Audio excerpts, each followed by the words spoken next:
Hello, hello, and welcome back to Wheel of Games. For this week, we're going to be playing Deep Rock Galactic. We have made it up to Mission 3, so I'm going to set that up in a minute. But the first thing that we need to do, before even setting up the map, is to determine how many dwarves we're going to be playing with, and which ones we're going to be playing with. So, first up, go into my overhead view.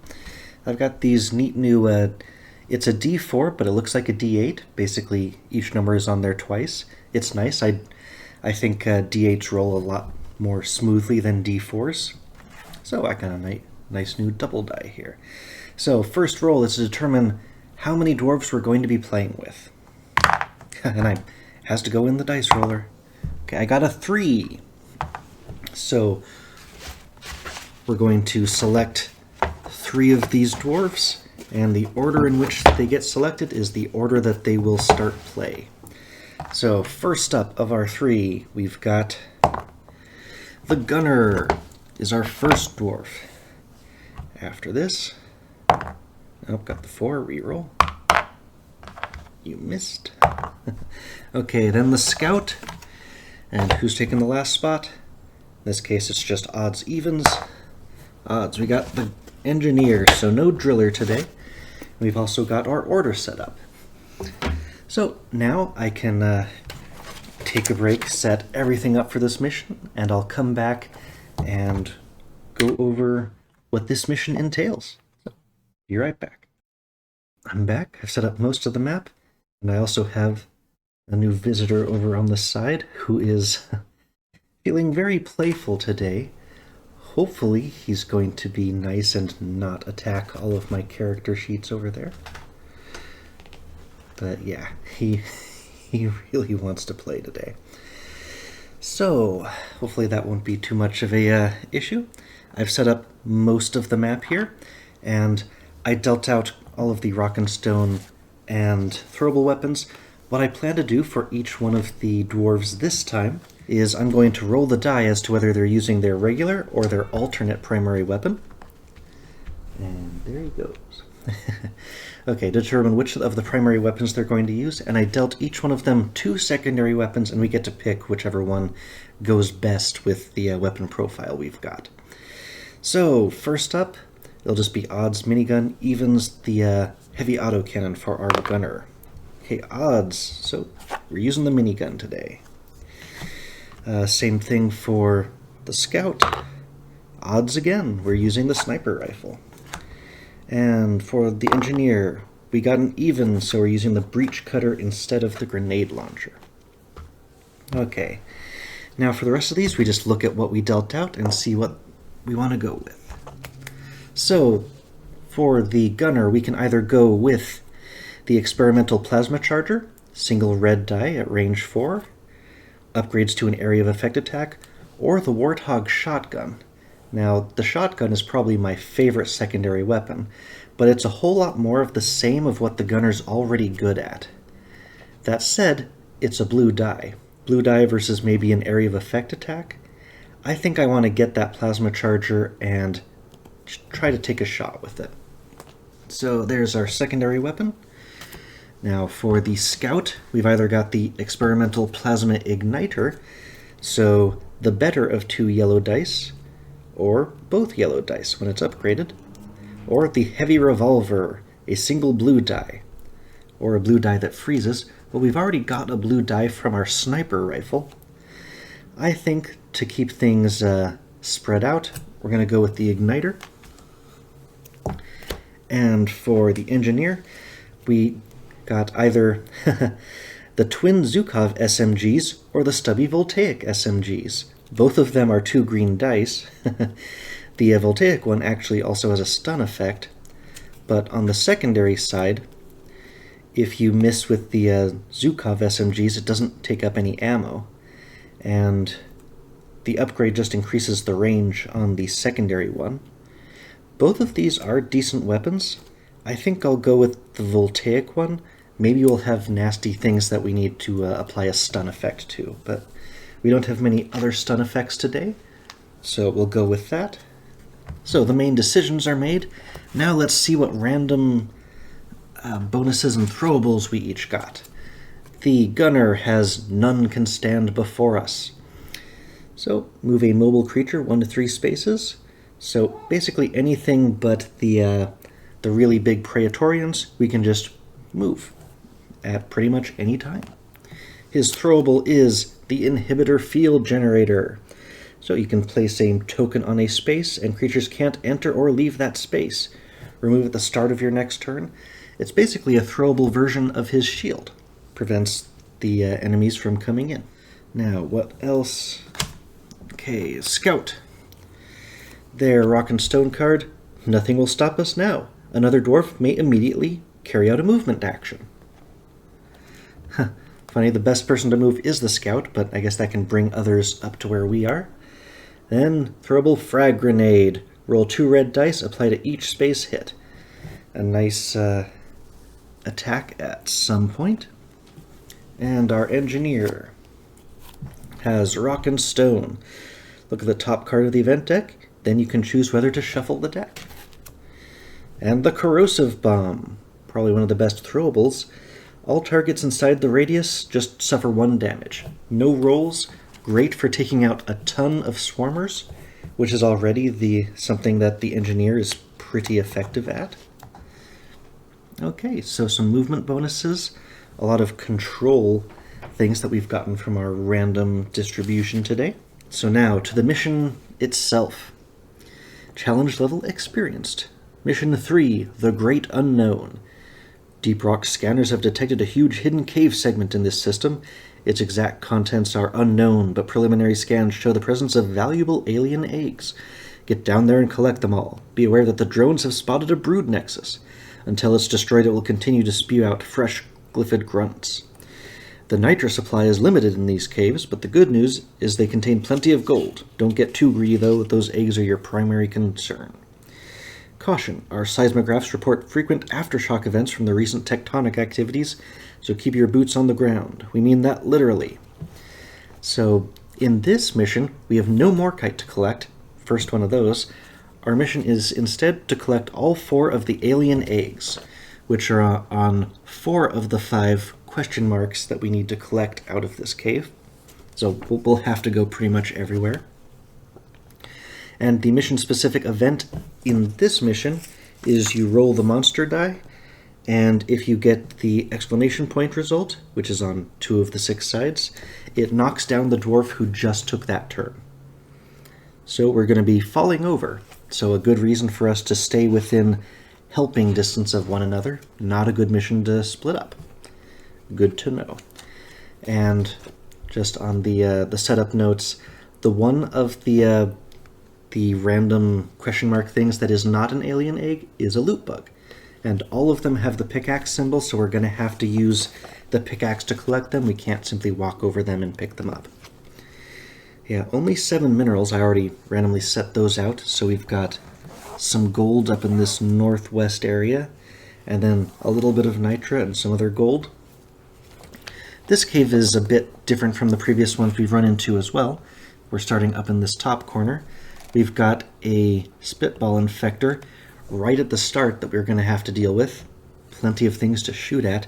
And we've got a brood nexus. The brood nexus, when those activate, if they roll the special result, so the exclamation point, they spawn extra grunts outside of like the normal spawn events. So we could have a bunch of grunts coming back. And it also has a little bit of protection from having that stalagmite in front of it to prevent us from simply sniping it from our starting point. Okay, that's everything from the description. The other notable thing about this is that the unexplored cave segments, there are 3 of them, but they're all connected to each other, which means the first time we dig any of the walls out right next to it and we flip over all 3. And that means any of the bugs that are initially placed when one of these tiles is flipped over, all 3 of them are going to get placed. So we could end up having a huge influx of bugs at one point that we're going to need to fight out. I also decided to try using my little ring indicators to make them a little bit more visible, since I haven't painted them yet as to who is who. Green Gunner, Blue Scout, And our engineer has a little red life preserver attached to him. So hopefully that will make them stand out a little bit more. And let's also jump to the side view for a second to... Yeah, the overhead really doesn't allow the Spitball Infector and the Brood Nexus to stand out very much.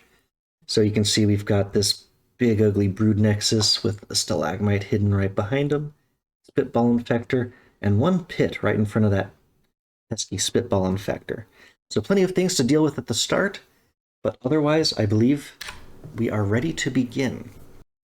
We are ready to go. One thing I needed to refresh myself on were the resistances for the Brood Nexus and the Spitball Infector. They both have some resistance to the green standard bullet, and they also both have 5 health. So simply gunning them down with the minigun is gonna take a lot of bullets. Since the gunner is going to be taking the first turn here, the gunner has line of sight to that Spitball Infector, and we could just unload the entire minigun into this thing to just clear it out turn 1. Not a completely terrible idea. It would be nice if the scout had gone first, because then they could have at least put a flare down next to the Spitball Infector, and that would have given us a bit more of a guarantee of actually damaging it with each shot. Might as well just start with that minigun and see what we can do. Minigun's range is 5. He can definitely see it from where he's currently standing inside of the drop pod. So let's just start shooting right away. First shot, we've got our 3 green dice. Green dice roller, yep, visible from there. Let's see, I started us on the difficulty 3, ready to go. So first shot at the Spitball Infector. We got 2 hits, which translates to 1 point of damage on the Spitball Infector because it resists the first die. And that took a bullet. Powered Minigun's special thing is consecutive attacks don't require additional attack actions, they just require the ammo. So this first action is just going to be a lot of bullets. Do as much as we can to get that Infector off the board before it can knock us down. Ooh, all 3 dice this time. So that's 2 more damage, because it resists 1 of them. It now only has 2 health left. Gonna keep going. If I get all 3 hits this time, it's off the board. Oh, sweet. That's all 3 hits. So 2 more damage. And that was a very expensive attack, because it consumed 3 ammo. But Spitball Infector is off the board. Let's see, also, the Spitball Infector, when it's defeated, gives you a Rock and Stone card, because it's a difficult foe. So we get to draw 1 fresh card and give this to the gunner.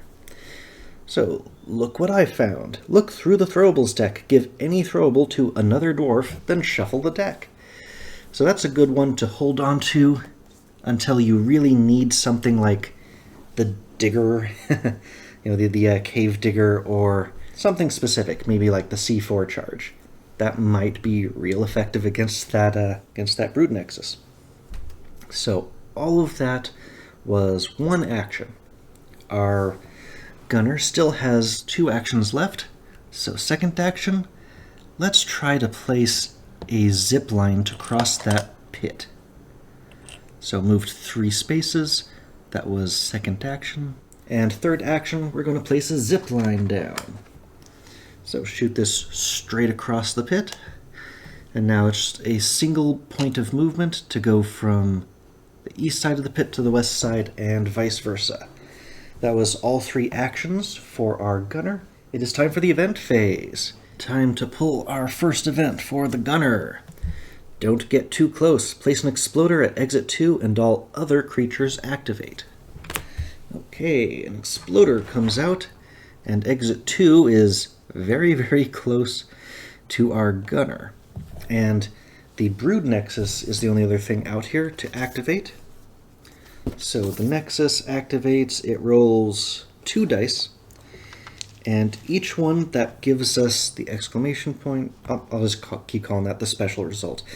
When they roll a special result, it will spawn a grunt. So it could spawn 2 grunts. But it spawned 0 grunts. I am happy with that. Yep, the engineer's turret is also extremely effective at thinning out grunt swarms.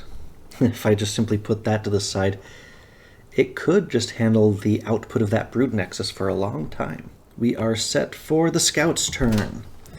Scout gets a free attack after each move. The gunner's in an inconvenient position because if we were to simply, if we're next to the gunner, we can't shoot past it. But if we move past the gunner, then we're going to end up being within the exploder's explosion range. That said, I could just keep moving. So if I moved 3 to here, I could shoot at the brood nexus around the stalagmite. And then I could move again, basically get past the exploder, and then take a shot at the exploder, and then maybe take one more shot at the brood nexus at the end of his turn. Well, I could move to there, shoot at the brood nexus. I could then move over to here and shoot the exploder. Oh, right, that was tracking the damage on the infector that's gone now. So I could get over to here and then maybe pickaxe whatever's over there, get some resources, start planning for the next cave. I don't believe there's any way for the brood nexus to recover health, so I can just take a pot shot at it on the run and see what we can come up with. Let's see, you cannot use the aimed shot as a free shot because that requires 2 actions. So this is going to be the regular shot. Has a range of 6. We are 4 away, we can definitely do that. And it's 1 blue die. Oh, we got the double result. So that's 2 damage to the brood nexus. Nice. Now after this, the scout's special ability is that they can simply walk over pits as long as they end on solid ground.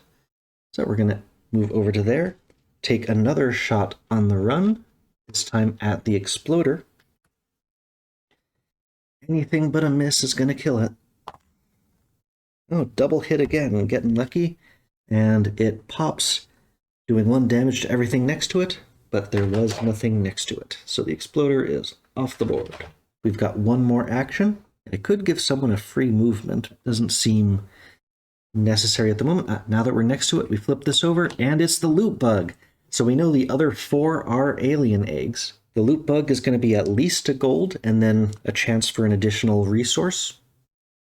Yeah, it did tell us that there aren't a ton of nitra in this cave. You can substitute the gold, but the gold has better purposes. So we're going to want this. So pickaxe attack. If we get a double result, I guess we can carve out the wall next to us. Nope, we missed the wall somehow, or we missed the loot bug. Blank result. So 3rd action, simply sitting put. We did nothing. Okay, end of the scout's turn. Next event. Volatile creature. Increase the swarm threat by 1, and if it didn't trigger a swarm, which it won't, place an exploder at the exit closest to a dwarf. Well, it's equal distance, and so we can basically choose how to break the tie. I don't know which is particularly the better spot to be in here, but we'll put it next to the gunner. Scout's done. Now we're over to the engineer. Now again, we've got that little bit of a problem where he can't move 3 because he has to basically move up to and then stop next to the gunner. He could move straight past the, like for a second move, 1, 2, just using the zip line, and then 3 end way over there. But this is the only spot where he can really take that shot at the exploder. You could also use the stubby SMG. 2 green dice, pretty likely to hit it. Hold on to that primary ammo. So we're going to, second action, take a shot at the exploder, see if we can just keep each other safe. So this is 2 green dice. See how we do. Okay, we got 1 hit, which is all we need for the exploder, so it's back off the field. That was action number 2.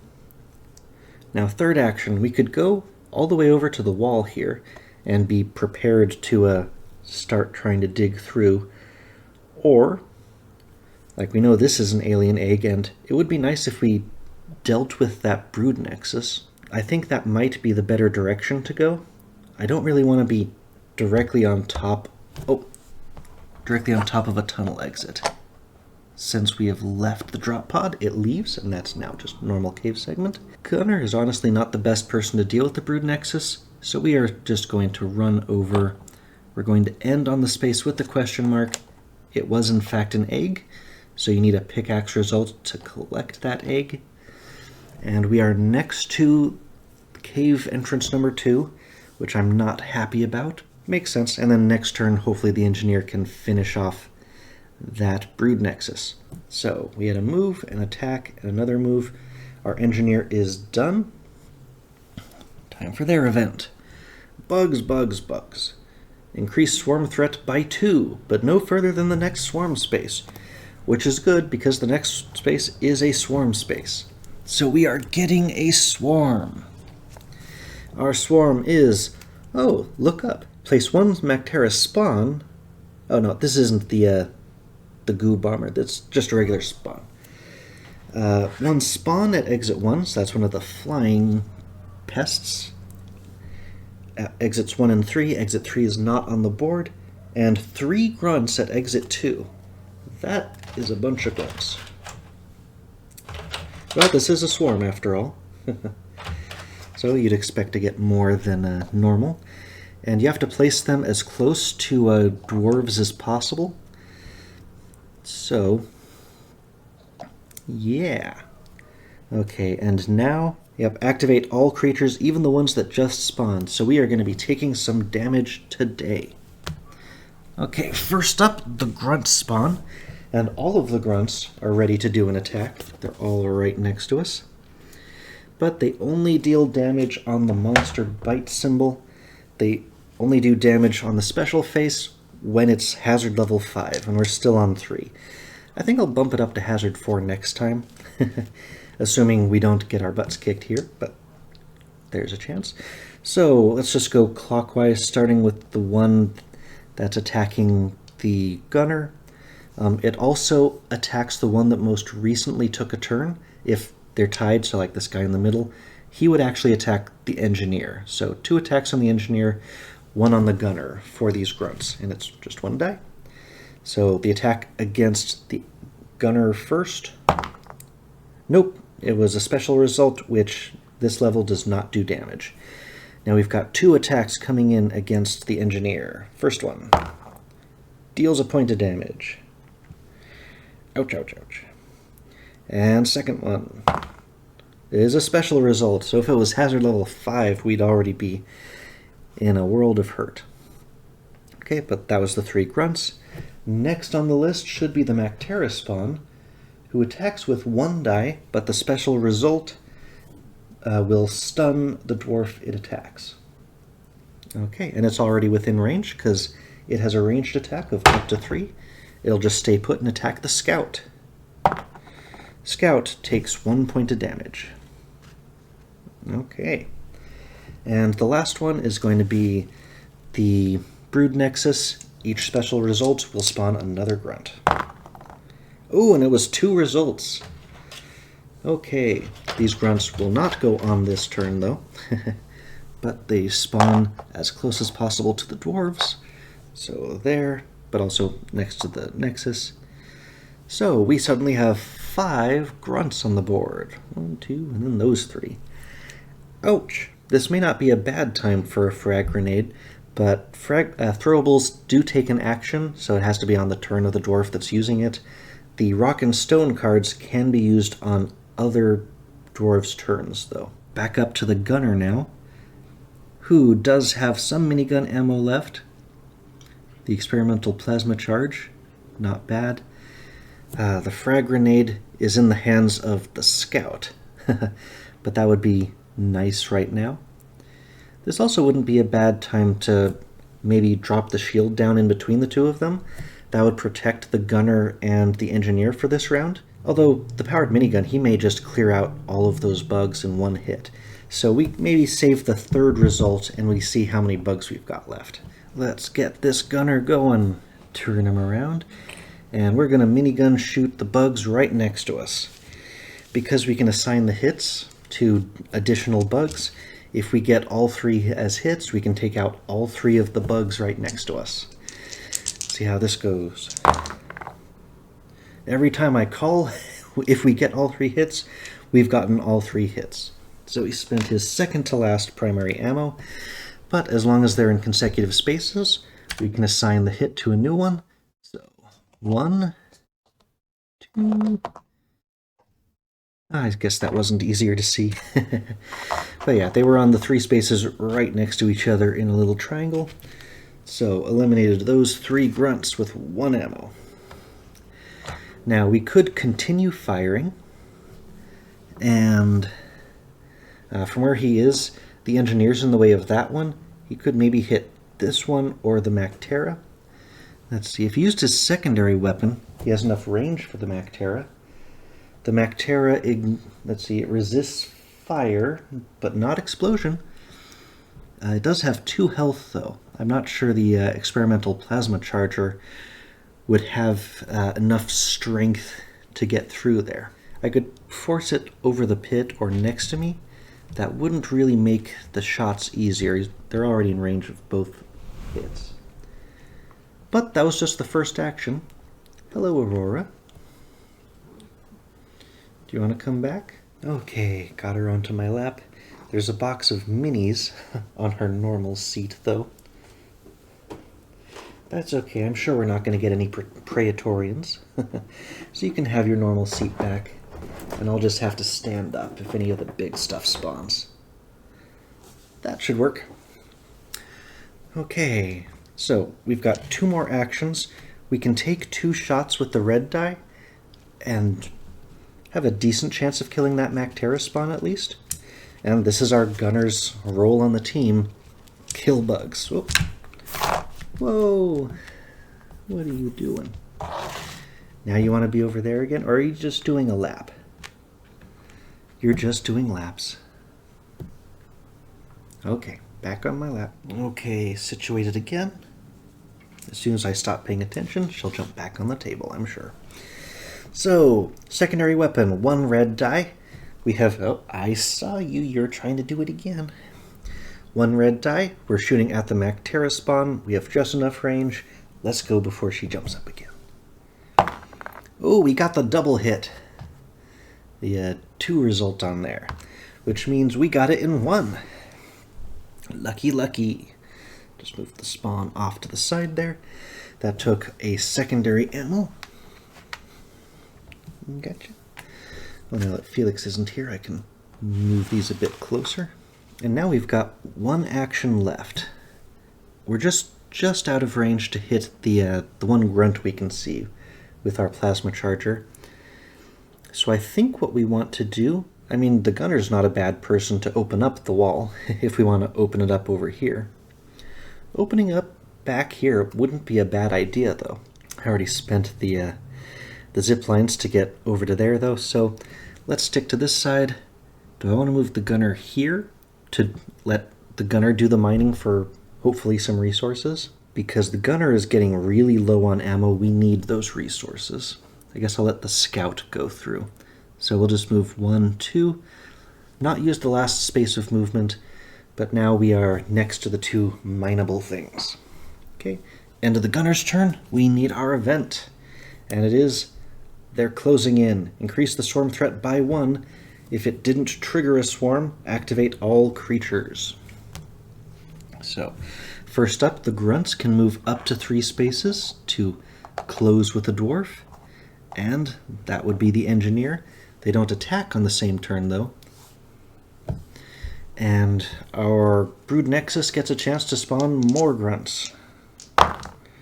But the damage result has no meaning for the Brood Nexus, it just wants to spawn. Engineer's turn done, now it's the Scout's turn. The Scout's not in the best spot to take shots over here. Well, we could.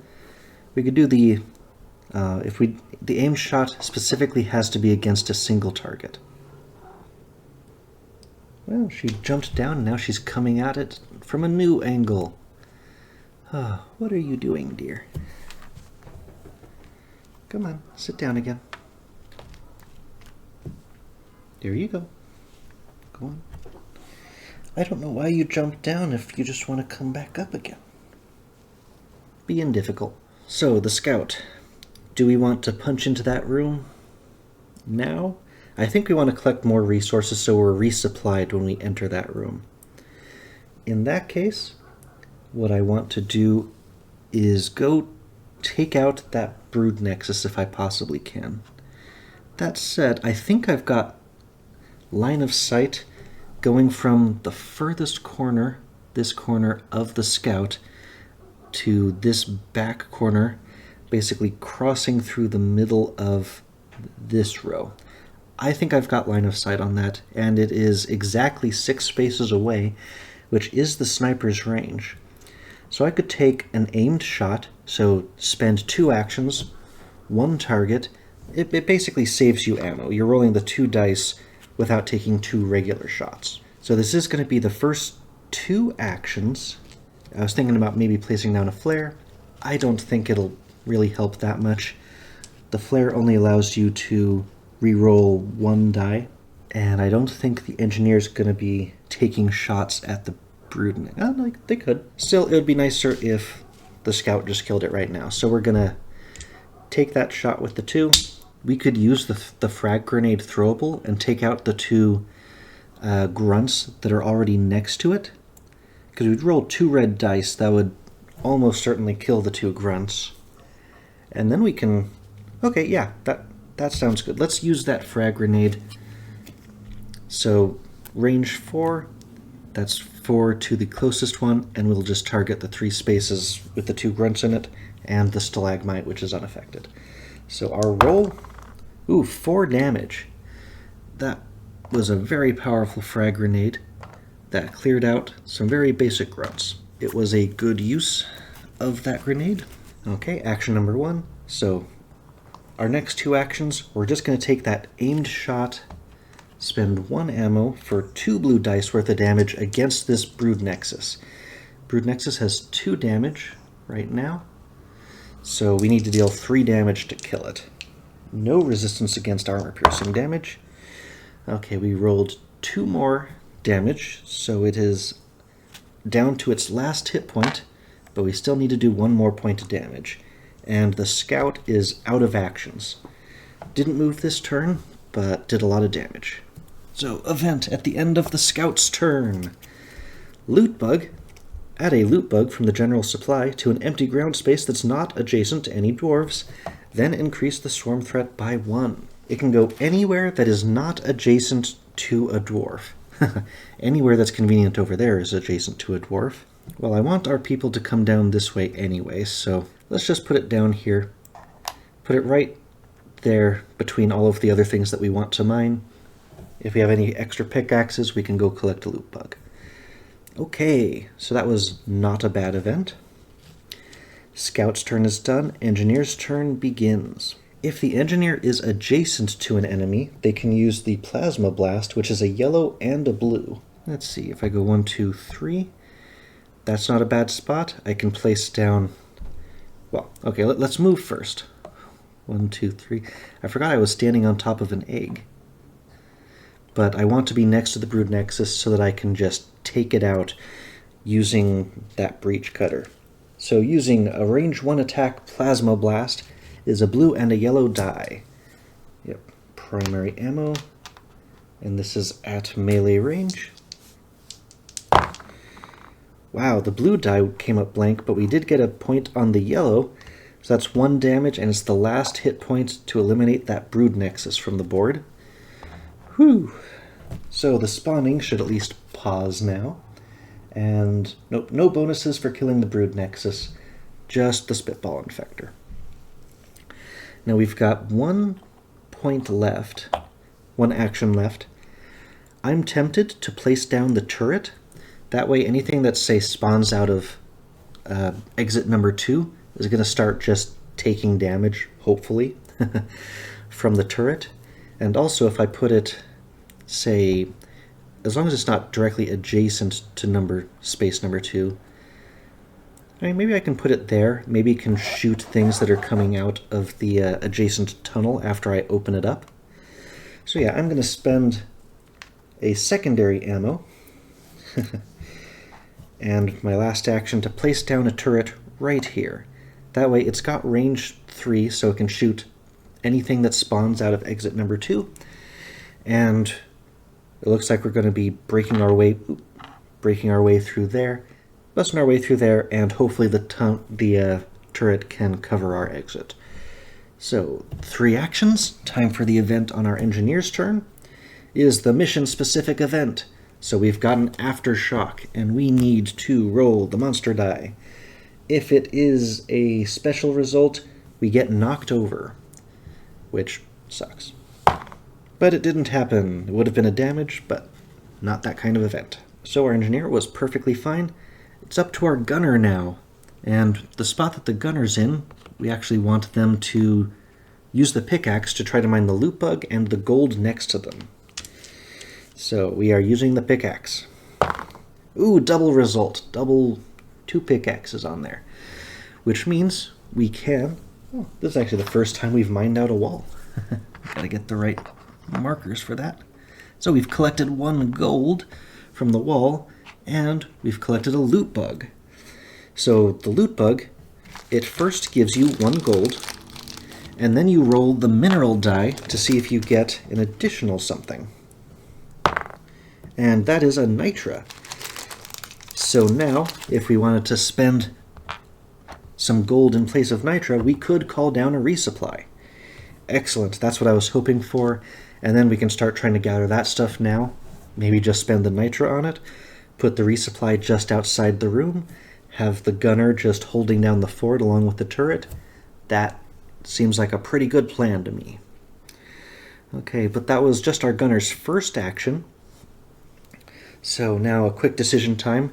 Do we want to open it on one side only?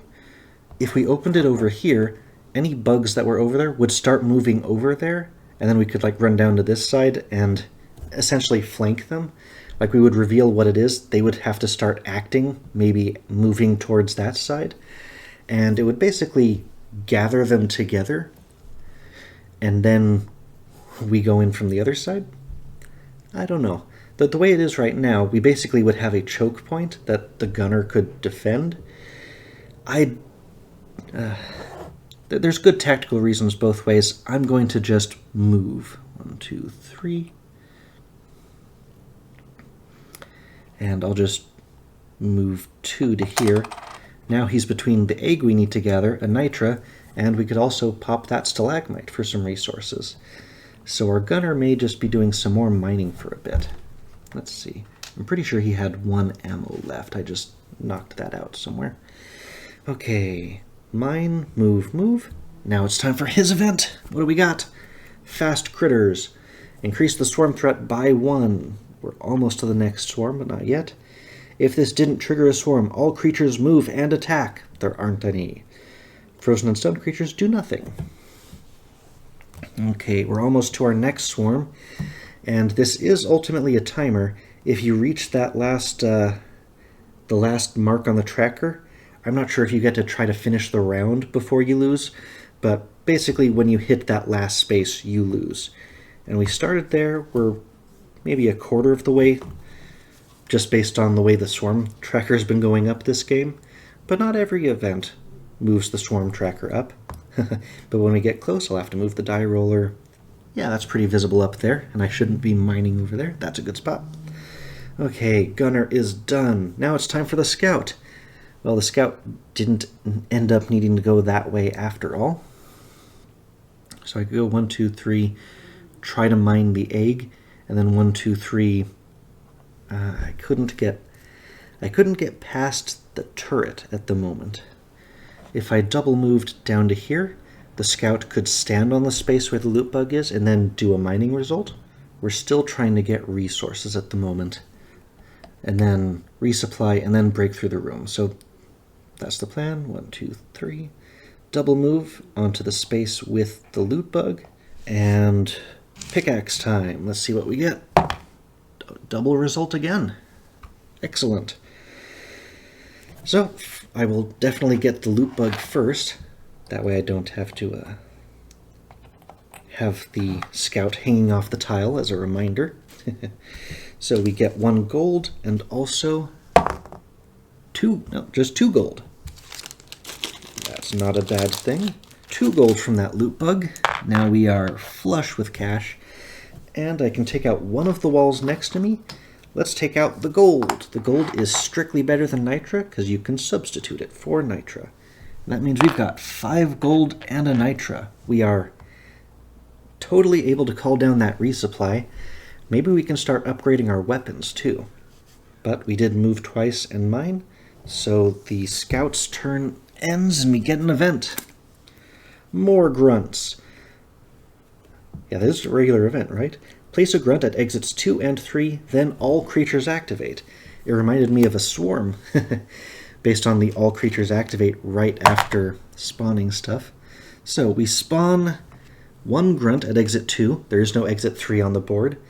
Exit 3 isn't placed normally. It's on one of the 8 random unknown caverns. Got the extra ones off to the side. So only one of them has an exit 3. It's sort of a bad luck if you get that one kind of a thing. But if that happens, you'll get extra bugs spawning. But we only had one, so when it spawns, our turret has line of sight, so it's just going to fire a single green bullet, but it missed.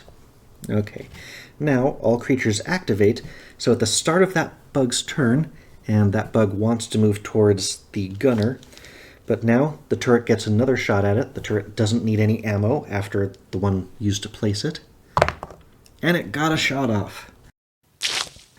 So that grunt, toast. The turret is so good against grunts. So we are safe. That is done, and that ends the scout's turn. Now it is the engineer's turn again. With the engineer, I think we may be ready to bust through that wall now. Or at least that's what I should be doing next. Bust through the wall or grab ammo. That's a tough call. The engineer does have some ammo left.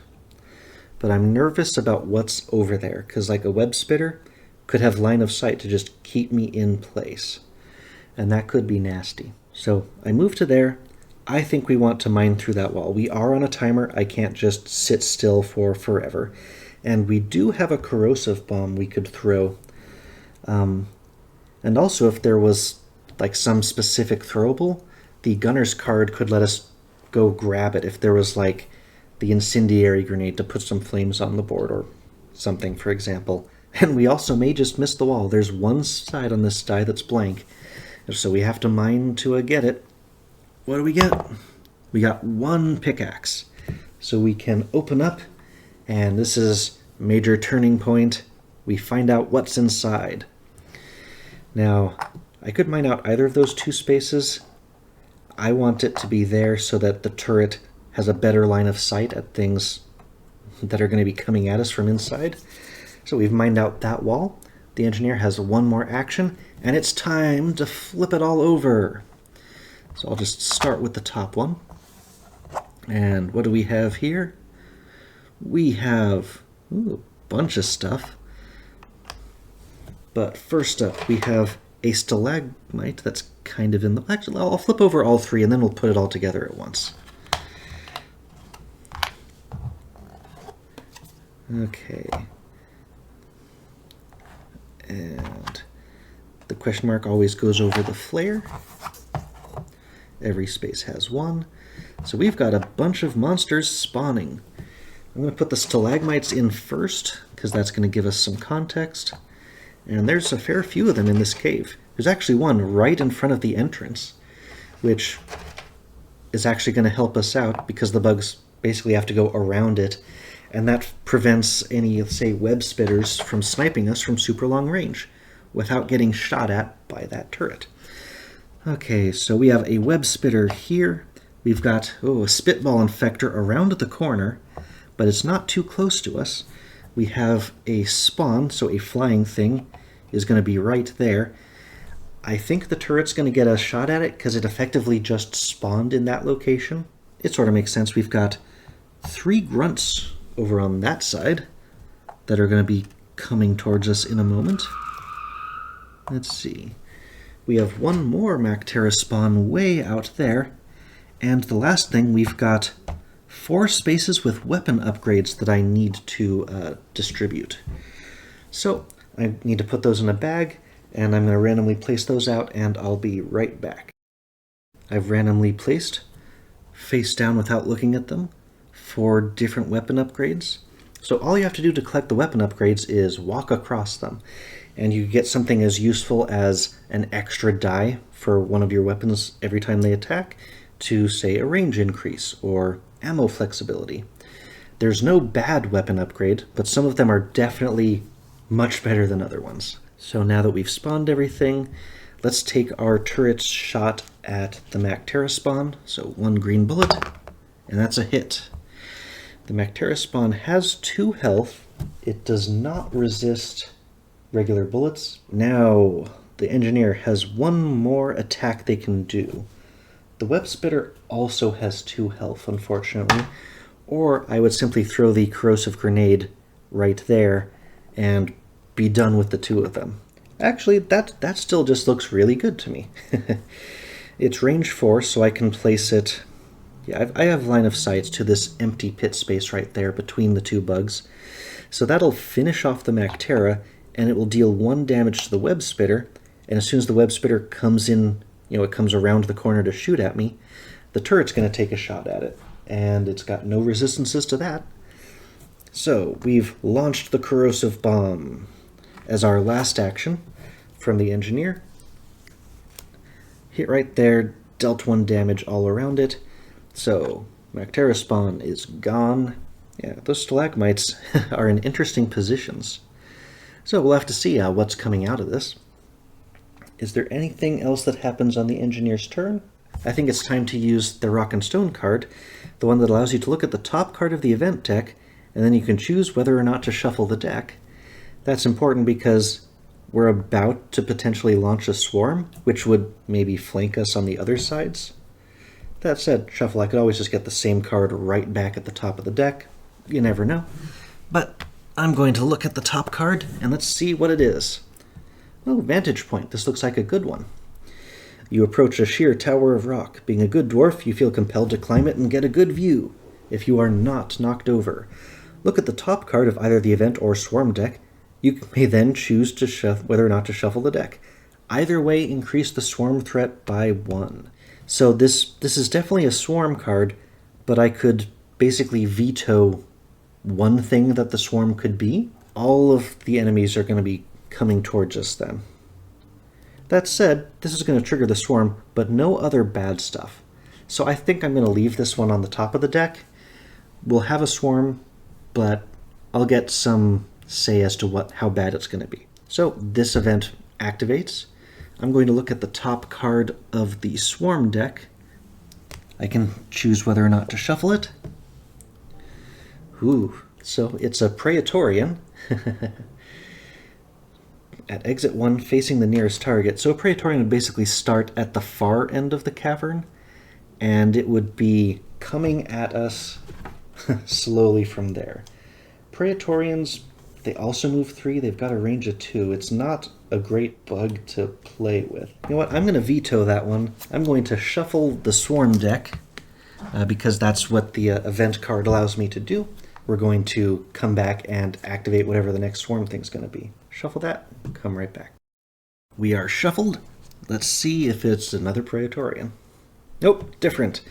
Grunts everywhere. Place 2 grunts at each tunnel exit, then activate all creatures.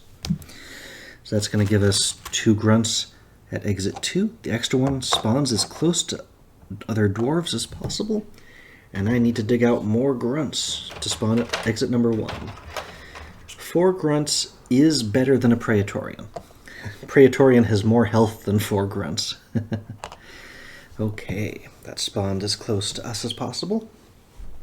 Now, all creatures activate. That said, these 2 did spawn within range of the turret, so the turret's going to get a shot at each of those 2 grunts. The first one... Okay, yeah, they spawn 1 at a time. So the first one died when it spawned. The next one would spawn on exit 2. We'd take the shot. That one is also dead. Okay, the turret prevented the gunner from being in danger right away. So grunts activate first. They are going to walk towards the closest person. They walk around the walls of those caves, and they are coming towards us. Let's see if it moves there. It's within 3 of the turret. The turret gets a shot. The turret does not kill that one. And the other one moves 3. It's crawling along the wall of that pit. And we've got 3 in the back over here. These ones can also walk. Basically, they're walking sideways on the walls of the big dark pits. That said, oh no, the turret can see that one. Just barely. If you go through the center line, then it can see this half of the grunt that's over the pit, so it gets a shot at that one. And it kills it. Okay, good job, turret. In the video game, the turrets basically have like a 90-degree angle in front of them that they can shoot at. In this game, it doesn't have the concept of which direction it's facing, so it can shoot that way, then that way, then that way again, without having to be redeployed, which is nice. So the grunts have gone. Next up is the web spitter. Has a movement of up to 3, and let's see, it moves into the pit, so it can see the engineer from there, so it will stop. It is in range of the turret, so the turret gets its free shot at it. And I believe, yeah, there are 4 sides with hits on this die, so it's more likely to kill it than not. But it misses because I jinxed myself.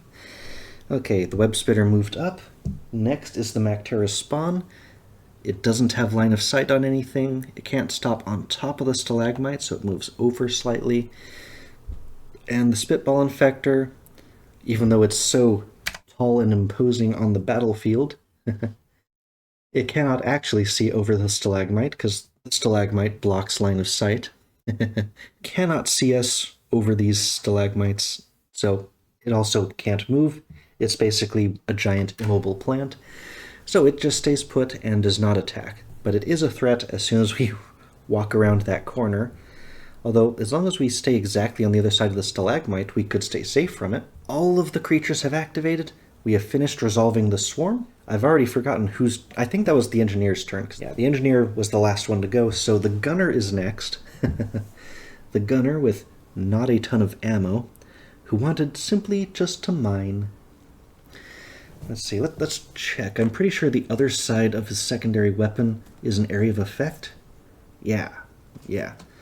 So, the gunner, if I have them upgrade their weapon, they can then take 1 shot and hopefully take out both of those just with the secondary.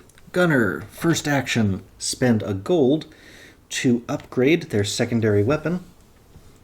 And now, instead of a single red die at range 4, it's a small area of effect, 3 triangles, just like the frag grenade. For still only 1 red die hits an area. Also, the red die, the worst result on it, there's only 1 side that doesn't do damage, and that result scares the enemies away, and they flee. So it still does something. Action number 2, we are going to shoot using our newly upgraded secondary weapon. So spend the ammo for that. Shoot at the nearest grunt that we can see. And it is 1 damage, so we have hit and destroyed both of those grunts. We have 1 action left. I still want to mine. I have to pick up that egg. That's the primary objective of the mission, after all. We are going to use our pickaxe, try to pick up the egg, maybe the nitra. We got a double result. Yay. So, what I just said. First result goes to picking up our first egg. So, first of the 4 objectives, and I will pick up the nitra out of the wall to the side, and that means we're spending less gold for our ammo resupply. Okay, so he upgraded, he shot, and he mined. Quite effectively. Our gunner is now done. Let's see how this horde behaves next. Stuck. Your boot gets stuck between some hard, jagged rocks. Lose 1 health to yank your foot out, or take your time to carefully release your foot from the rock trap and become stunned. Either way, increase the swarm threat by 1. Oof. I think I'd rather lose a health, because if you're stunned, you basically don't get to do anything. I can't remember if it's like 1 action for the dwarves or just 0 actions, skip your turn. Either way sucks. And the gunner's turn. Now the scout begins. So where do I want people to be standing at the end of this? If I simply pull down the supply pod there, the engineer would end up standing where the gunner is? Maybe I want to just... Let's mine first, see if we can only spend nitra on this supply pod. Then call it down behind the stalagmite. That way the gunner can just move up next to it and just start shooting. Mine action first. Blank. The scout missed the wall. Frustrating. Do it again. Second action. Okay, we got 1 result. Mined out that segment of wall. We've got our 3 nitra. Last action, spend the 3 nitra to call down our supply pod. Supply pod goes into the space behind the stalagmite. And, let's see, shuffled these at the beginning of the game, so should be good. We get 7 primary ammo, 2 secondary ammo, and 3 health are in that supply pod. I'll just set all of that over here. So not a lot of secondary ammo, but a ton of primary ammo, which is really the most important bits. Hey, so in the future we interact with that, and we'll be in a good spot. But that did annoyingly take the scout's entire turn to do. The scout also needs a lot of primary ammo. That's why I haven't just run into the next room already. We need the ammo. Whew. But we are ready for the event at the end of the scout's turn. Grunts everywhere. Place a single grunt at exit 2, and then all creatures activate. So no swarm increase, that's nice. As soon as it shows up there, turret gets a shot. It hit it. So that grunt does not get to do anything. Let's see, the grunts still activate first. So as soon as it moves into range, it's going to get shot at by the turret. It hits. So the rest of its movement doesn't matter. This one moves up 2 spaces. As soon as it's in range, the turret hits it, and the rest doesn't matter. We've got a whole menagerie of dead grunts off to the side. Now the web spitter goes. The web spitter does have line of sight on both our engineer and the turret. It would choose to hit the dwarf first, if between its target priority. That said, as soon as it activates, the turret also gets a shot at the web spitter. So both of those attacks are basically happening simultaneously. So the web spitter rolls 2 monster dice. It's a nasty bugger. And the turret is rolling 1 green die. So let's see how this attack turns out. And if it's a special result, you get webbed and can't move on your next turn. It's against the engineer. Okay, so we got 1 hit on the bug, but the web spitter webbed the engineer. So no damage to our engineer, but he is going to be webbed and unable to move on his next turn. And the turret killed the web spitter. So the web spitter's gone. Good job, turret. Turret is still, I think, MVP again. Remember last time I put the countdown for the number of grunt kills. Maybe it's time to do that again. But we still have more bugs to go. So the Macteris spawn is... It can't stop on top of the stalagmite. It could fly over it. Like if it had 1 more space of movement, it could get around.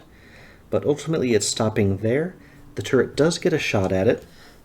What do we got? Blank. It did not hit this time. The Spitball Infector just stays put. Our engineer gets to go. Engineer cannot take any movement actions this turn, but can still shoot and do any other thing. Can't reach the resupply, but still has plenty of ammo, so he's okay. Let's see, range 3, he could use the stubby SMG to attack the bug, to attack the Macteris spawn that's just in range. And as long as he hits it once, he would stun it, which would essentially protect himself. Let's see. Or he could use the focused beam of the breach cutter to attack the spawn. But the spawn resists 1 point of fire damage, so the focused beam just deals fire damage. That would not be. So that's looking like the engineer really ought to fire the secondary weapon. But he only has 1 point of secondary ammo left because I've been using it for other things. So let's hope for at least 1 hit against the Mactera spawn. I got exactly 1 hit against the Mactera spawn. So 1 of its 2 health is gone, and it is stunned. So next time it would activate, it just skips instead. I'm pretty sure our turret still gets to shoot it, though. So hopefully that'll deal with the Mactera spawn the rest of the way. Because he can't move in. So other things I could do, I could maybe mine out the wall next to me. I could upgrade a secondary weapon, I've got the gold for it. Well, you could also just take another shot at it with, not with the primary weapon, because it's not so effective. So, we're going to spend a gold and upgrade that secondary weapon. I suppose I should have done that before firing with it. But that increases its range from 3 to 5, and also unlocks the last couple of ammo slots. And with our last action, yeah, let's just use the mine. Try to mine out the wall next to us. Okay. Yep. We, in fact, hit the wall with our pickaxe. And since this is going to end the turn, I'll remove that. So now there's a little bit more leeway in calculating range and getting around that. Where the engineer's standing right now. Ends his turn. Time for his event. The web dissolves. They're closing in. Increase the swarm threat by 1. And if it didn't trigger a swarm, which it doesn't, activate all creatures. So the Mactera swarm goes first. Because it's stunned, it doesn't actually get to do anything, like attacking our engineer again. But our turret, let's see if our turret gets it. Oop, it bounced out. I didn't see what it was. 1 hit. So it has finished killing off that Mactera spawn. And now, out of all the stuff that spawned in that fresh cave, the only thing that's left is the Spitball Infector. We resolved our event. Now we're about halfway through this swarm tracker. Really, running out of time is the biggest issue here. So let's keep moving. Engineer's turn is done. The gunner gets to go. Now let's get that gunner some fresh ammo. So moving around the stalagmite, move 3 spaces. Now we're all next to each other again. Spend 1 action to interact with the supply pod, and we're going to fill up our primary ammo again. I kind of want the engineer to have the extra secondary ammo, but I can just call down another slot. Let's see, I'm pretty sure you can also trade ammo between the dwarves. It's another sort of interact action to just like trade. So we've got 1 more action. Now I believe if I was standing in this space right there, I do not have line of sight with the Spitball Infector. You know what? You actually could. You actually could just barely see each other around those 2 spaces. And I suppose that's actually the best angle. The camera's already in the perfect line of sight. But if I use any kind of a straight edge here, like there is a path from point A to point B without going through the stalagmites. And that means if the gunner moved there, the Spitball Infector could start shooting them, which would be less than ideal. But if I move our fully equipped gunner here, the gunner can shoot over our turret. So the gunner can shoot the stuff coming from that direction, and can also shoot stuff basically in that part of the cave. Nothing else should be coming out of that cave, though. Basically, move the gunner 1 space, or just like a tiny bit into the cave, and unload the minigun on the Spitball Infector, see if we can overwhelm it. I think that's the plan next turn. Time for our next event card. Mission-specific event. So we have to see if the gunner gets knocked down by an earthquake. So that's the special results side of this die. And it happens. Okay, our gunner has been knocked off of their feet. Okay, so when you're knocked over, it's 2 actions to stand back up to your own feet, but if somebody else helps you to your feet, it's only 1 action. So that's something that either the scout or the engineer could help with. Okay, our scout begins now. So the scout also wants some more of that yummy primary ammo. So first action is just gobble up the rest of that. So now we've used up all the ammo. Well, it didn't occur to me, but of course I want to take the health. I forgot our gunner had taken a damage earlier. So the gunner, when they pulled all the ammo, also got 1 health. Now there is only 1 health left in the supply pod. I'm okay with using the 3 gold to call down a second supply pod as soon as we need it. Okay, so first action, resupply. Second action, let's see. It would be nice if I could move there and take the shot against the spitball, but I want to not get shot by the spitball. So we're just going to move to here and use our third action to help the gunner back up. That was the scout's whole turn. Let's see, I do have cards for moving dwarfs, or, well, I can't move the spitball infector because the spitball infector is not a mobile enemy. But we need an event at the end of the scout's turn. Uh-oh, Cave Leech attack. Cave Leech attacks you from above. Dwarves within attack range of your space each receive a free reaction attack against it. Only 1 hit is needed. Okay, so if it survives, it attacks you. So who's the best one at this? Okay, well, it goes by turn order. So this was the scout, so the engineer gets the first chance to react. Let's use his really nice range 1 attack, because he's next to you. So that's a blue die and a yellow die trying to hit this cave leech. Only 1 hit needed. We got 1 hit on the yellow die. At least we're using up all of our blue blank dice results on spots where it wasn't strictly necessary. So the engineer saved us from the cave leech. Yeah, the cave leech does not get to attack. No swarm threat from that. Hooray for looking out for each other. Scout's turn done. Now the engineer gets to go. No longer frozen in place. So let's see. The gunner's pretty much going to be the one who we're going to have watching the back door, basically. So I don't want to get rid of that stalagmite yet. I could move 3 to here.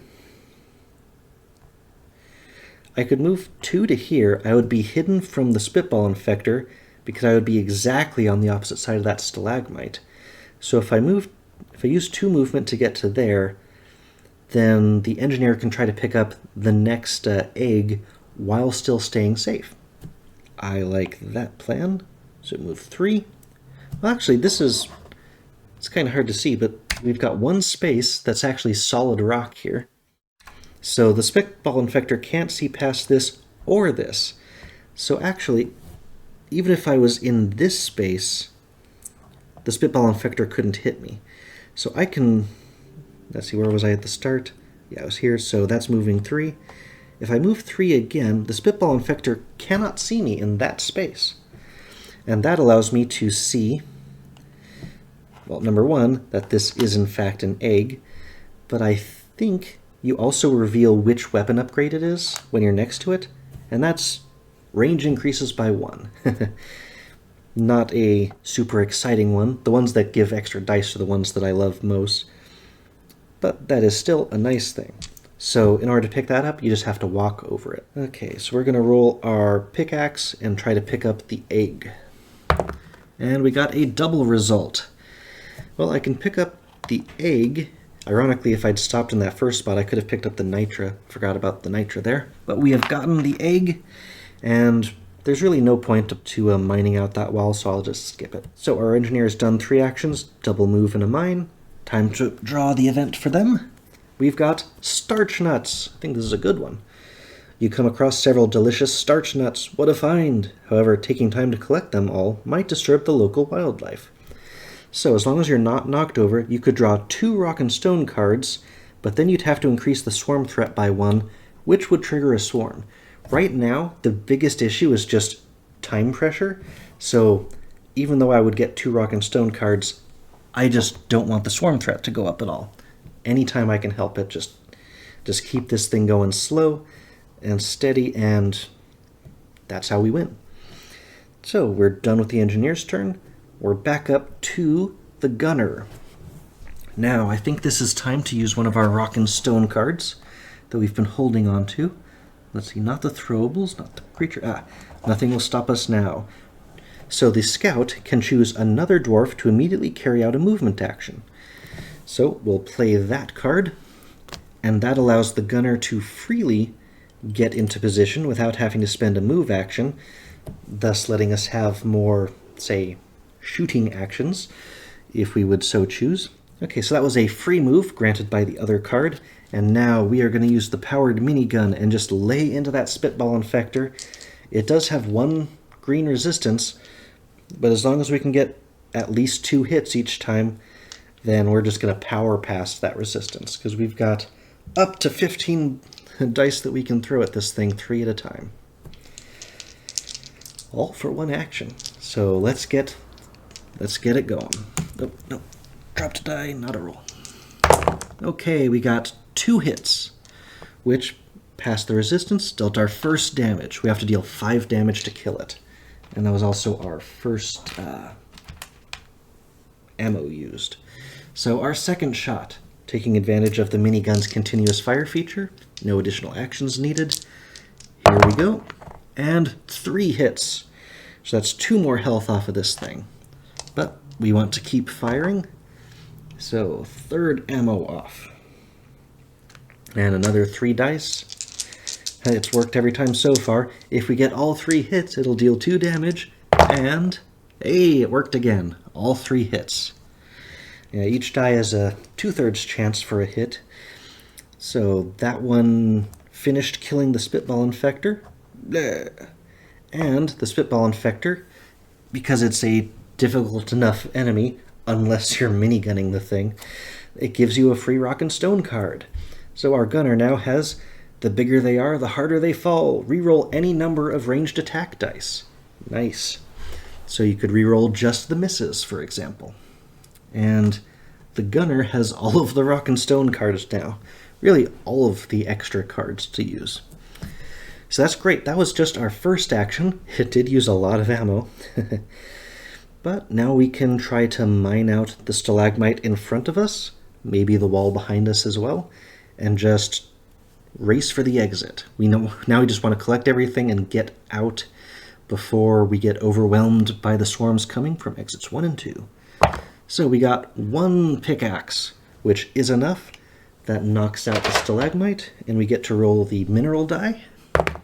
We got 1 nitra from that stalagmite. Okay, and we have a 3rd action remaining. Let's move forward, and there's no reason not to walk over that weapon upgrade, and it's the stun symbol. So anytime you hit someone with this weapon, it stuns them. Yeah, put that on the minigun right away. So if any of those dice come up a hit, as long as the creature that was hit by that bullet doesn't have resistance, it's stunned for a turn. Excellent, excellent ability. And he's now adjacent, so we reveal that this is in fact another egg, which we already knew by elimination. 4 of the 5 were eggs. Yeah, we don't technically even have to go after those last 2 upgrades. Yep, when I was doing this in the beginning, I randomly just rolled the die to determine which of the 8 I was going to place down, and then rolled to see rotation. So this was totally random that we were going to end up with the weapon upgrades past a pit at the end of the last section, which this all works out fine. But the gunner's turn ended with his last action, so the event is Gun Inheritance. Sounds like a good one. You spot a gaggle of glyphids chowing down on one of your former colleagues, so maybe not so good. Among the carnage, you notice a shiny gun. So this is optional. As long as you are not knocked down, you can replace your secondary weapon with a new overclocked one, fill its ammo to 5, but then you increase the swarm threat by 1. We already have a really good secondary weapon, already overclocked, and I don't want that swarm threat to go up. So, once again, we don't get a swarm just yet. That phase is done, so now it is the scout's turn. And ironically, our most mobile member is sitting at the very back of sitting at the back of the class right now. That said, we could double move and get right next to that question mark. Yeah, we could try to mine it out. We wouldn't be getting the range, but he's got a sniper rifle anyway, he doesn't need it. So yeah, use every action we possibly can. So that was movement of 6. We don't need to use our light-footed free shots after movement. So move up to there, use our mining die. And we got a double result. Oh, so we reveal, yes, that was in fact an egg. We've collected our third egg, and I suppose there's no reason not to since there aren't any enemies in there. We'll just mine out that one spot, so now there isn't a single pillar in the middle of that room. And realistically, the whole cavern would collapse, because we got rid of the one supporting wall. So Scout double moved, then mined. So his turn's done, and we only have one more egg to collect, and then the drop pod's coming back. It's looking pretty good, but who knows what the swarm is going to bring. So our event is bugs, bugs, bugs. Increase the swarm threat by 2, but no further than the next swarm space, which is good because the next space is a swarm space. We're getting lucky by just stopping just short of it and then getting those doubles. So we do have a swarm activating now. What do we have? The warden is here. Place 1 warden and then 1 web spitter at exit 1. Place 1 grunt at all other exits. Okay. So we're going to have a web spitter back here at exit number 1. And where is the warden? Warden not in the big box. Warden not so huge as many of the other ones. But the warden does cast a protective shield. Okay. And then we're going to end up activating all creatures. So the first thing is, because he spawned in range of the turret gets a shot at that one grunt. Let's activate that first. Yep, got him. Another kill for our heroic turret. Okay, so the way the warden works is they have a protective shield. So the wardens, instead of running towards the dwarves like most of them do, the warden moves towards the nearest other creature, so the nearest bug. And if it's more than 3 spaces away from the nearest creature, it spawns grunts on its own. It generates a protective shield around creatures within 3 spaces of itself, and the shield cancels 2 damage per attack. So, yeah, 2 damage of any type. It's like universal resistance of 2. So that web spitter is not going to get... well, actually, the web spitter moves first, so as long as the web spitter moves out of range of the shield, we could do a damage to it with the turret, but we're not going to get both damage off of that, because the warden's going to come right back up and reestablish the shield. We have enough people to overwhelm that, but the spitter's probably going to take out our turret. So we finally had our big swarm. I believe it is the engineer's turn, so how do we want to do this? We basically want the engineer to go play with our friends over there. Maybe we just do a circle around. If we just bust our way out that side, like the bugs are going to be running that way, and we can just go across that zip line we established at the very beginning and just go out the pod. Honestly, that sounds great to me, and we might as well pick up the extra weapon upgrades on our way out. Okay, I could move 3 to there, put platforms everywhere. Let's see, does anyone really need this range upgrade? Yeah, maybe the breach cutter. Okay, we'll move here first. So the engineer picks up the weapon upgrade. Range of the breach cutter is increased by 1. Second one, I can place, finally use the platform gun and place 3 platforms within line of sight. There's no range limit on it. Over pits, and now those just become normally passable squares. So with our engineer's last action, just move 3 and see what this weapon upgrade is. And it is a, let's see, it's a cube times 2.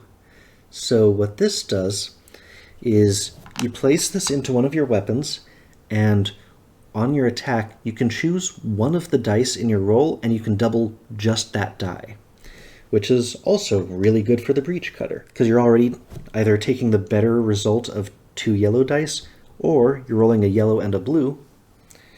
You're probably going to hit something on that that's useful. So he's done his 3 actions. And now we've got a new strategy. Go around, flank them from behind, because that warden's a pain. His event, they're closing in. Increase the swarm threat by 1. This did not trigger a swarm, so activate all creatures. First up is going to be the web spitter. The only 2 are over here. It can move up to 3. So 1, 2... Technically from right there it can see the turret, so I guess it stops there because it now has an attack target, It wants to attack a dwarf, but has moved into range and line of sight of something. So he stops right there. He's out of range of the turret, unfortunately. Would have been better for us if he just kept moving, but he didn't. So moves there, he stops. Now the warden moves to the closest bug.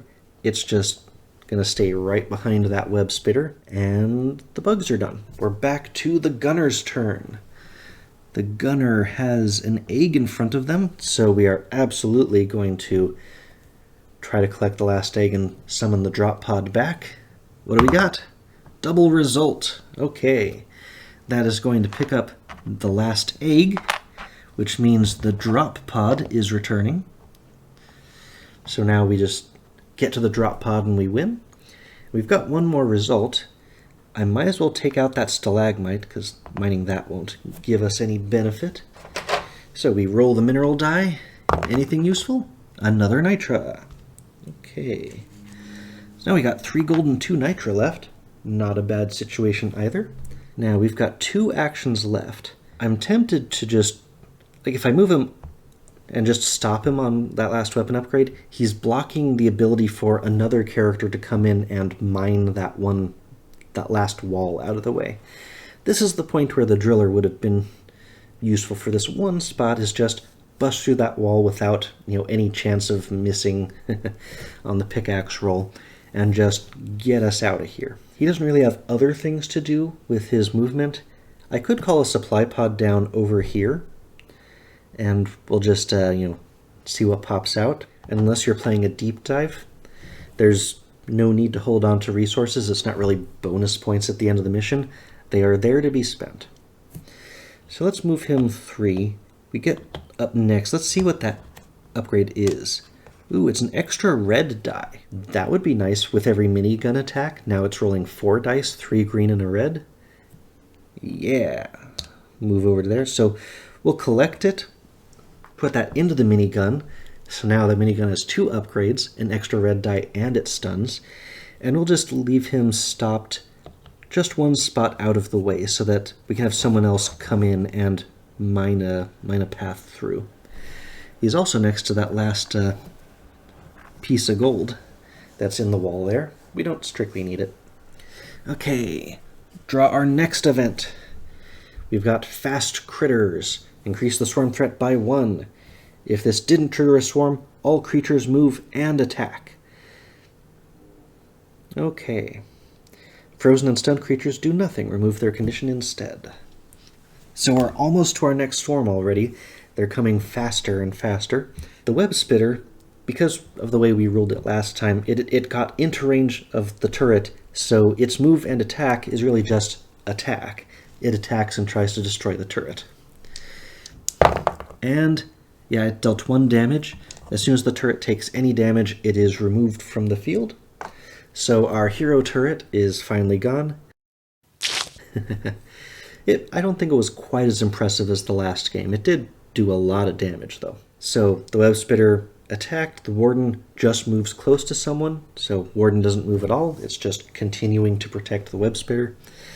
And that's it for the bugs. Let's see, the warden. The warden has 2 health, and it has resistance to explosive and fire, but not regular bullets. Good to know. So they're not particularly tough. So as long as we can take that warden from behind, then the web spitter should be easier to deal with. So gunner went. Now it is scout's turn. Let's see, the scout. Yeah, I don't want to go around that way because the web spitter's blocking line of sight to the thing that's protecting it. I really need to come in from this back angle. Now I could move to there. I could mine that, because if I moved up to that front corner, that would take 2 movement, and then the mine action, we couldn't do any more at that point. Whereas if I just moved to here, if I can mine out that wall, the scout can take a shot at the warden right away. We move there, we pickaxe at the wall. We got 1 result, which is all we needed. So we have drilled a hole through the wall. And now we have 1 action left, and we're going to use the sniper rifle. Well, actually, if I just skip that for this moment, because if I want to use the flare. If I put the flare on the space where the warden is right now, we'll just say that's on the warden space. I haven't used the flare at all this game, but if a monster is on or adjacent to the flare, then anytime a dwarf attacks it, you can re-roll one of the dice from your roll. So improves the damage, and if I put it on the warden's space, then we'll be able to use that in attacking the warden and the web spitter. So it's going to make our lives easier getting out, although the scout didn't attack this turn. I'm still okay with it. So we need the event for the end of the scout's turn. Mission-specific event. Okay, we need to determine if the scout falls over. They do not. Blink. Okay, we're fine. Engineer's turn. Now if I move the engineer only 2 spaces to here, there is a line of sight to the warden.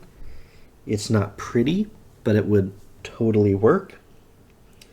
Let's see, Plasma Blast, even with the range boost, is not terribly strong, and it's resistant to the fire effect. So I can move 2 to there. If I moved 3, I would be right next to it, but then I could use the really strong Plasma Blast attack. So I'm going to do that. We're going to just rush up and try to take these bugs. Okay, we're using the basic ability, or the range 1 attack. It's a blue die and a yellow die, so the range boost isn't helping us. But we can take one of the 2 dice and double its result. So spend that primary ammo. We've done a double move. Yeah, we had to stop next to it. That's as far as we can move. So we roll 2 dice, and we can use a re-roll, and then we get to double one of the dice values. Oof. Well, we don't need to double anything, because we got a double armor-piercing result and a double fire result. We may as well double the armor-piercing result, so that's 4 damage it can't do anything about. The warden is very, very, very much toast. And the warden does not give us any bonus cards. But it's off the table, so that web spitter is vulnerable now. Excellent, excellent. That was all 3 moves, though, but at this point, our people can almost just dash for the drop pod to make it out. So we're still doing great. Now, event for the engineer's turn. Mission-specific event. Okay, we may get knocked over again. What do we got? Oh, I missed. Okay, it was the attack result, which has no effect on this event, which is good for us. An event that does nothing is great. So, now it is the gunner's turn. Now, unfortunately, the engineer is kind of in the way, but we could go 1, 2, 3, move through the other person. So we can move 2 to get to the space with the flare. I mean, the correct answer is just do the attack. But we could, like if we put down the defensive shield right next to us, that would prevent the spitter from, the web spitter from moving or attacking us. If I just dropped the shield down in the middle, and everyone else we could just run through afterwards. And I'll double check really quick, but bugs cannot move into any spaces where the gunner's shield is, but can it move out of it? So yeah, place the shield token, protects all dwarves on that space or adjacent spaces, can withstand all types of creatures. Creatures cannot move into any of the shielded spaces unless they were already there when the shield activated. So they could just sit still, but they couldn't attack anyone who's in the shield. The attacks will still happen, but don't affect shielded dwarves. I don't use the shield that often, so had to refresh on the rules. But yeah, it'd be nice to actually use this token for once this game. Our gunner could make it into the drop pod on their own, but then they'd be abandoning their friends. So we're going to place the shield in between the 3 of us. The gunner, the engineer, and the web spitter. I suppose I could have just killed the web spitter too. I would be very likely to have done it with all of the firepower at his disposal. But that's also protecting us for an entire round from anything that might come out of either tunnel. So I would have killed the spitter, but this is more of a big picture thing. They can't mess with our route out now. So taking it from that perspective. So that was his 3rd action. That shield will be in place until the start of his next turn. His event is They Go Boom. First, activate all creatures. If no creatures are in play, place an exploder at exit 1 instead. There is one creature. So it's not forced out of the shield like it is in the video game. It just can't move into a space where the shield is.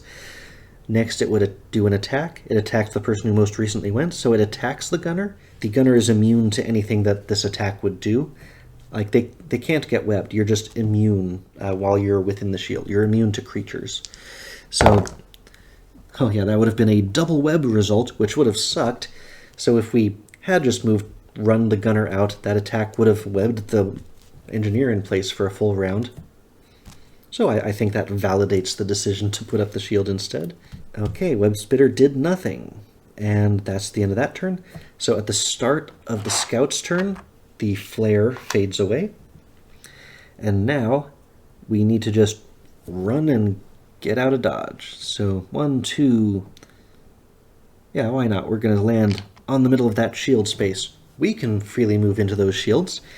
And the scout is able to take its shot on the run. Let's see, the Web Spitter doesn't have any resistance, so let's use our secondary weapon. Haven't used the experimental plasma igniter much yet, but that one, you roll 2 yellow dice and you can pick the better result. So, better chance of, say, getting a kill shot off of this. Of range 4, no issue there. Second one missed, but we've already got what we want. The first die in there was a 2 damage result, which is going to just instantly immolate that Web Spitter. Web Spitter has no resistances, 2 health, so it is toast. And that was the free attack after the move that the scout gets. So we still have 2 full moves. And let's see, I can go 1, 2, 3, because just use the zip line. It's slightly faster than normal. And the scout moves to the back. Now the thing that I always forget, but is important, once you get back to the drop pod at the end of the game, you do not draw new events. So, like, now that the scout's in the drop pod, he does not draw a new event card. I think I kept doing that the last couple of games. So I've remembered this time. Scout ends their turn in the back of the drop pod, no event card, we're up to the engineer. And as long as they can just keep making it all the way in, which it looks like they'll be able to, that was move number 1. Move number 2, we are in that pod with no questions asked, no event drawn, and the gunner finishes out, and we have all made it to the drop pod. We have collected all 4 eggs, so the drop pod returns to space, and we are victorious today. Our dwarves have defeated the bugs. I think we need to up the difficulty up to level 4 next time. I think I've got it pretty well in hand, unless you get super unlucky for level 3. So level 4, what that does is, at the start of the game, you put a grunt at each one of the exits. So it gives you a little bit more initial pressure that you have to deal with, which basically puts everything in the game back a tiny bit, because you have to spend time dealing with those grunts. Level 5 is where it gets really nasty, because when you're on hazard level 5, the grunts' attacks are much more dangerous. Earlier on in the game, when we had grunts pretty much surrounding us, they kept rolling the special results, so the exclamation points on the dice. And on level 5, those are just the same as the attack rolls. So instead of having a 50% chance of dealing damage, it goes up to 5 out of 6 for the grunts. So the grunts become a legitimate threat on their own. Although a turret will still mow them down, but if they get to range, they're hurting you. But yeah, we also were in really good shape on the health as well. So definitely, I think, going to up the difficulty to level 4 next time. But I still had a lot of fun. I think that game went a little bit faster than the last ones. Tried to keep the pace moving. And that was great. Dwarves victorious on the Great Unknown. Named because of the large section of unknown. Nice. Hope you had fun. Did you have fun? Yeah, she's still sleeping on the seat next to me. And I'll see you on the next episode of Wheel of Games. We'll roll, or not roll, roll the wheel. That won't be very helpful. It's going to end pig side up. Now we're going to spin the wheel next time and see what we're going to play next week. See you then. Bye-bye.